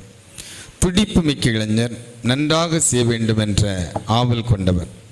இங்கே நடைபெறுகின்ற ஒவ்வொரு நிகழ்வுகளையும் அவரே சிறப்பாக ஒருங்கிணைத்தார் என்பது நம் அனைவருக்கும் தெரியும். கண்ணால் காணக்கூடிய அளவிற்கு தன்னுடைய பங்களிப்பை தந்து எல்லா நிகழ்வுகளும் நேர்த்தியாக அமைய உழைத்திருக்கின்றார்கள். எனவே அன்பு தம்பி அலோசியஸ், உங்களுடைய பங்கு தந்தை அவர்களுக்கு சிறப்பான பாராட்டினை, வாழ்த்தினை தெரிவித்துக் கொள்கிறேன். சுவர் இருந்தால்தான் சித்திரம் வரைய முடியும். அவர் வரைகிற ஆள் யார்? பங்கு தந்தை அலோசியஸ். நீங்கள் சுவர்கள். நீங்கள் ஒத்துழைச்சாதான் கதை நன்றாக நடைபெறும். நீங்கள் ஒத்துழைக்கிறீர்கள் என்பதை பார்க்க முடிந்தது. ஆர்வத்தோடு, ஈடுபாட்டோடு அது வழிபாட்டில் பங்கேற்றதாக இருக்கலாம், வழிபாட்டு நிகழ்வுகளை ஒருங்கிணைத்து நடத்தியதாக இருந்தாலும் கனக்கச்சிதமாக மிக சிறப்பாக இருந்தது. பங்கு மக்கள் யாவருக்கும் சிறப்பான பாராட்டுக்களை, வாழ்த்துக்களை தெரிவித்துக் கொள்கின்றேன். மன்றாடுவோமாக.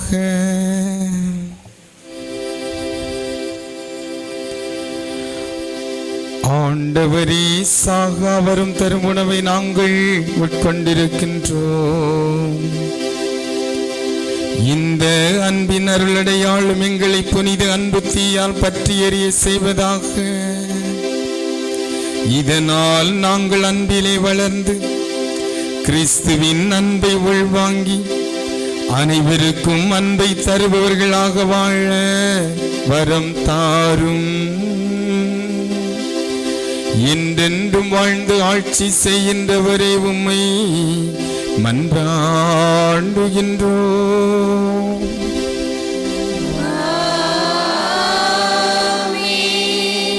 ஆண்டவர் உங்களோடு இருப்பாராக.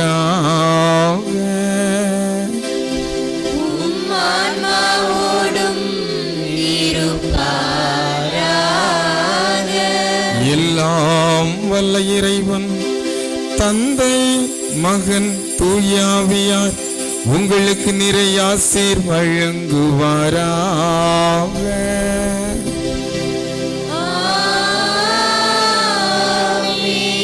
கிறிஸ்துவின் அன்புமிகு பிள்ளைகளாக வாழ சென்று வாருங்கள். இறைவன் நம்மோடு.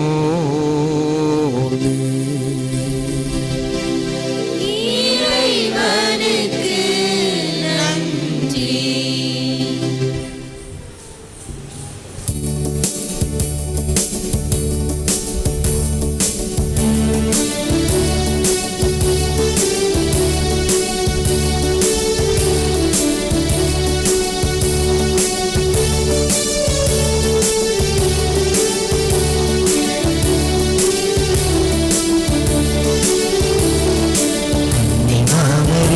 எங்கள் அன்பின் தாய்மரி என்றும் உங்கள் புகழை பாடுவோம்.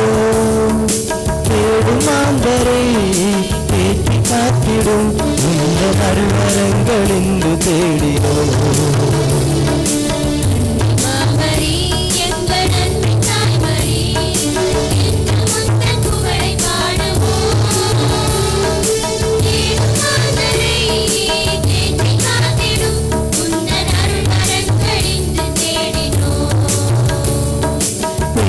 ஆண்டரை தேடி காத்திடும் உந்த நல்வரங்கள் இங்கு தேடினோம்.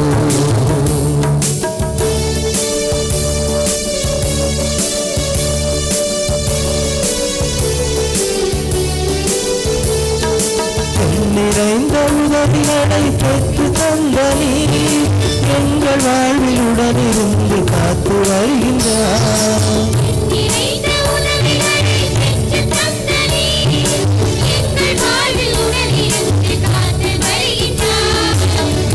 பூக்களொன்று சேர்க்கும் உந்த பாதத்தில் சரணாய தாய்மரியே என்னை அரவணைத்து காப்பாயே.